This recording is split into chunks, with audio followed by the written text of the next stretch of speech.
सुनो, एक गिलास पानी देना। क्या? एक गिलास पानी ले आओ। ना तो मैं आपकी नौकरानी हूँ और ना ही आपका छोटा भाई जो आपका हुक्म सुनते ही दौड़कर आपके लिए गिलास पानी ले आऊं। मेरे बाप के घर में मेरे एक इशारे पर 10 नौकर हाथ बांधे खड़े रहते थे। ये मत भूलिए कि मैं एक अमीर बाप की एक लौती बेटी हूँ। आप तो उम्र में बड़े हैं ना, किससे किस तरह की बात की जाती है इतनी तमीज तो आपको आनी चाहिए। Mind it.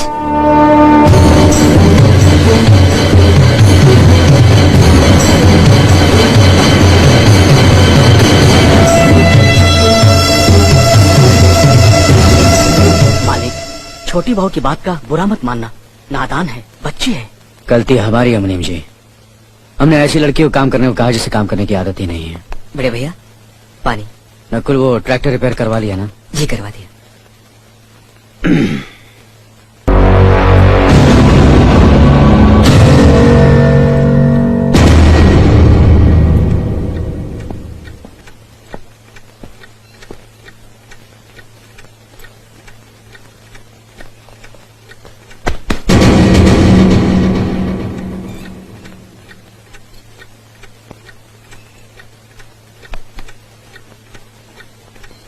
इसे मैं फेंक देता हूँ बड़े भैया, आप चाहिए।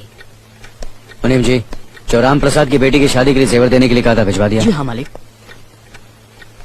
शहर में रहकर यही बदतमीजी और ओछी हरकतें सीखी आपने?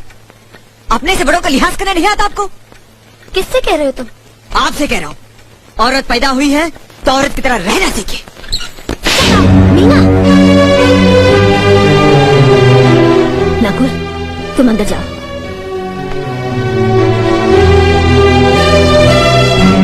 पागल हो गई हो तुम? औरत होकर एक मर्द पर हाथ उठाती हो? इतनी ऊंची घराने की बहू होकर ऐसी नीच हरकत, शर्म नहीं आई तुम्हें? कौन सा ऊंचा घराना? ये जहाँ सिर्फ एक आदमी राजा है और बाकी सब उसके गुलाम। मीना, चिल्लाइए मत। आप मेरी सास नहीं है। जिस तरह आप इस घर की बहू है वैसे मैं भी हूँ। बहू हो तो बहू की मर्यादा में रहो। मर्यादा की रस्सी में तो आप जैसी जाहिल और गवार औरतें बनती हैं। मुझ जैसी पढ़ी लिखी मॉडर्न जमाने की लड़की नहीं। Uneducated idiots. Excuse me. I am not an illiterate. I am a graduate from the University of Allahabad.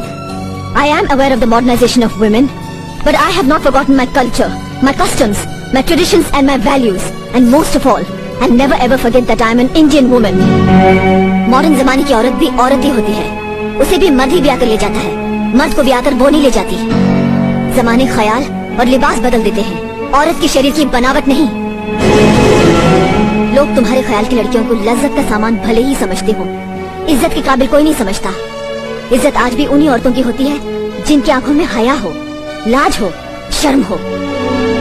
हम नहीं कहते कि तुम बंदिशों में रहो, लेकिन अपने दायरे की सीमा को मत भूलो। लड़की जब अपने माँ बाप के घर होती है तब उसके कांधों पर अपने ही घर की इज्जत का बोझ होता है, लेकिन जब वो बहू बनकर ससुराल जाती है तब उसके कांधों पर एक नहीं 2 परिवारों की इज्जत का बोझ होता है। आज जिस तरह तुमने नकुल को तमाचा मारा, अगर उसी तरह उसका भी हाथ उठ जाता तो तुम्हारी क्या इज्जत रह जाती? कभी सोचा तुमने? क्या बात है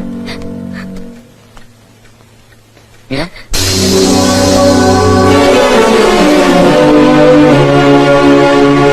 क्या हुआ भाभी? कुछ नहीं। मीना कह रही थी कि उसे खाना बनाना नहीं आता। हमने सोचा कि 2-4 खरी खोटी सुनाने से ही सीखेगी, तो सुना दिया। बस रोने लगी।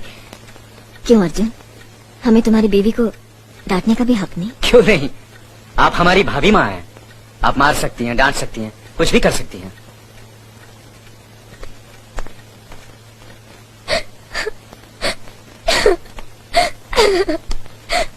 मैंने भूल की जो मैं लोगों के बीच आ गई। मेरी तो इस घर में कोई इज्जत ही नहीं है। जब देखो तो सब मेरी इंसल्ट करते रहते हैं।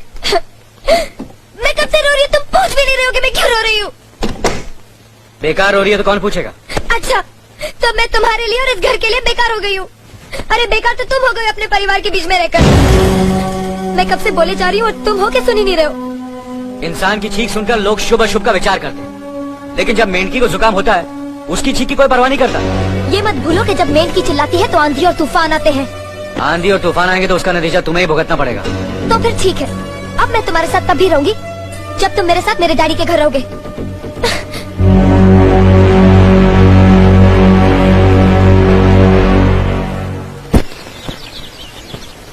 हमारी मीना बहुत प्यारी बच्ची है, लेकिन उसमें अभी भी बचपना है। हमारे तौर तरीकों को नहीं जानती है ना, लेकिन आहिस्ता आहिस्ता हम उसे सब सिखा देंगे।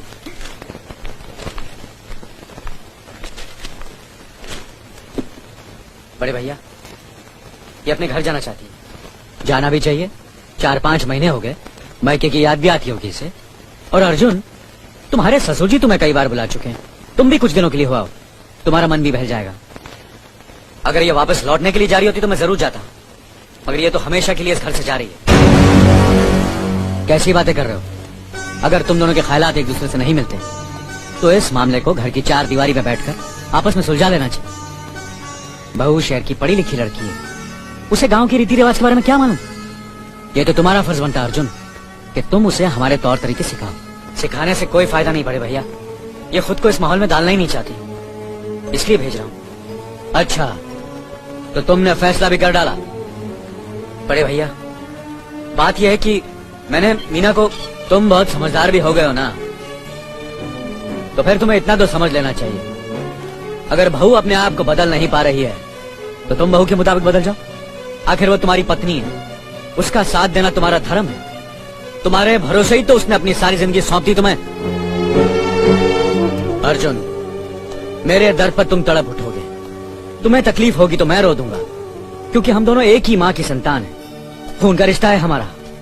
मगर पत्नी का नाता उससे कहीं ज्यादा गहरा होता है, क्योंकि वो पराये घर से आकर अपनों से कहीं ज्यादा अपनी हो जाती है, परछाई बन जाती है हमारी। पति शरीर है तो पत्नी उसकी आत्मा है। पत्नी ही पति के जीवन को सही अर्थ देती है, उसे कामयाब बनाती है। पत्नी के बगैर पति बेजान और बेमाने हो जाते हैं। अगर आज तुम अपनी पत्नी को हमेशा के लिए उसके मायके छोड़ाओगे तो यह गांव, यह समाज क्या कहेगा हमारे बारे में? जरा सोचो अर्जुन, न्याय के सिंहासन पर बैठकर जो लोगों के अच्छे बुरे का फैसला करता है, अगर उसी के घर में नाइंसाफी होगी तो लोग हंसेंगे हम पर, किसी को मुंह दिखाने के काबिल नहीं रहेंगे हम। बड़े भैया, मुझसे भूल हो गई, मुझे माफ कर दीजिए। मुनीम जी। जी मालिक। जायदाद के दस्तावेज लाइए। जी अभी लाया। बहू, पति ही पत्नी की असली शक्ति होती है। हमारे पुरखों ने कुल धर्म पत्नी के बारे में कहा है, जो पति के काम में उसकी मददगार हो, उसे अच्छी सलाह दे, जो दासी की तरह उसकी सेवा करे, माँ की तरह उसे खिलाए पिलाए, लक्ष्मी का रूप और धरती की तरह उसमें सहन शक्ति हो, वही आदर्श पत्नी होती है। औरत की सोच मर्द का मुकद्दर बनाती है। वो जब बनाने पर आती है तो कुटिया को महल कर देती है, और जब बिगाड़ने पर उतरती है तो महल को मिट्टी का ढेर बना देती है। मालिक, ये जायदाद के दस्तावेज हैं।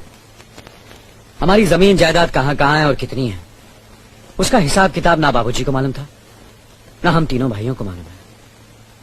बहू, तुम पढ़ी लिखी हो, आज से इसका हिसाब किताब तुम देखोगी। लक्ष्मी जी। अपनी चाबी का गुच्छा और ये कागजात बहू को दे दो।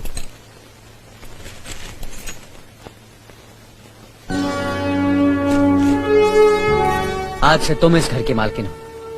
तुम जहां कहोगी, जिस कागज पर कहोगी, हम तीनों भाई चुपचाप आंख बंद करके दस्तखत कर देंगे। जैसा कहोगी वैसा ही करेंगे। बस एक ही विनती है बहू, हम तीनों भाइयों को अलग करने का ख्याल अपने मन में कभी आने मत देना।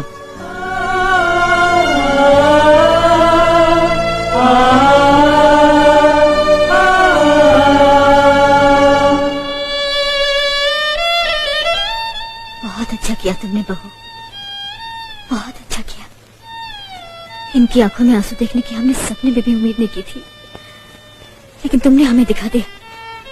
बहुत अच्छा किया तुमने, बहुत अच्छा किया।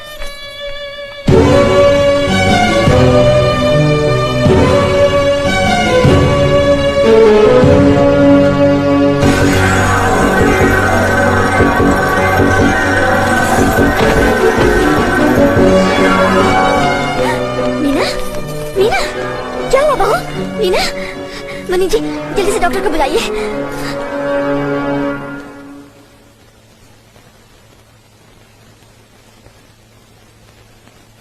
घबराने की कोई बात नहीं, ये माँ बनने वाली है।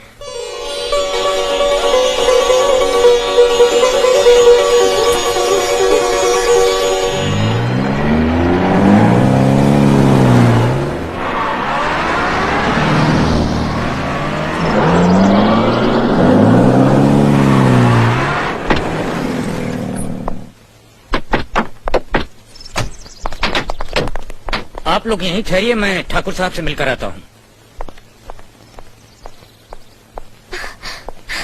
डैडी, डैडी, कैसी हो बेटी? What a pleasant surprise. आने की खबर भी नहीं की।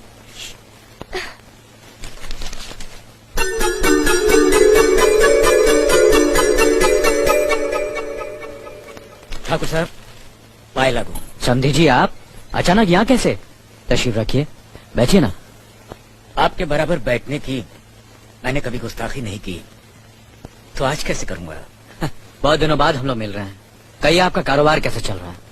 आपकी कृपा और आशीर्वाद से ठीक ही चल रहा है। दिल्ली में इंडस्ट्रीज मिनिस्टर के साथ कब की अपॉइंटमेंट ली है? कल सुबह 11 बजे सर। इनकम टैक्स केस का? वकील ने कहा है कि 15 तारीख की हियरिंग में मामला क्लियर हो जाएगा। आज एक्सपोर्ट का माल जापान के लिए जहाज से रवाना हो जाएगा ना? जी हाँ सर। नमस्ते ठाकुर साहब। नमस्ते नमस्ते नमस्ते। अरे दीनानाथ जी, आप लोगों ने यहाँ आने की तकलीफ क्यों की? मैं आपकी संस्था के लिए गवर्नर साहब से बात कर चुका हूँ, आपका काम हो जाएगा। धन्यवाद, बहुत बहुत अरे गोपीनाथ जी, होम मिनिस्टर ने वादा किया कि आपके भाई का ट्रांसफर जल्दी ही हो जाएगा। Thank you sir. Daddy, good morning daddy. Good morning my child. आप कहीं जा रहे हैं क्या? हाँ बेटी, एक जरूरी काम से दिल्ली जा रहा हूँ, अपना ख्याल रखना। ओके। Okay, bye. पास में ही फैक्ट्री के लिए जमीन देखने आया था, सोचा आपके दर्शन करता चलूं। अब इजाजत दीजिए। इतनी जल्दी कैसे जा सकते हैं आप? भोजन तो करते चाहिए। माफ कीजिए, आप तो जानते ही हैं, बाप बेटी के घर का खाना तो क्या, पानी भी नहीं पी सकता। शहर में रहकर भी अभी भी आप इन बातों को मानते हैं? शहर में रहूं या गांव में, मैं अपनी परंपरा और संस्कार कैसे भूल सकता हूँ? आखिर मैंने इसी मिट्टी में जन्म लिया है। अच्छा, चलता हूँ। अजय, कम से कम बेटी से मिलकर उसकी कुशलता तो पूछ लीजिए। ये क्या कह रहे हैं आप? मैं इतना ऊंचा नहीं हूँ कि अपनी बेटी की कुशलता पूछकर आपका अपमान करूं। ठाकुर साहब, ये तो मेरी बेटी का सौभाग्य है कि वो इस मंदिर जैसे पवित्र घर में बहू बनकर आई, और फिर आपकी छत्र छाया में तो वो कुशल हो गई। राम राम। राम राम। बेटे, जिस तरह तुम मैके में चहकाती रही हो ना, वैसे ही अपनी ससुराल को भी महकाती रहना। जी।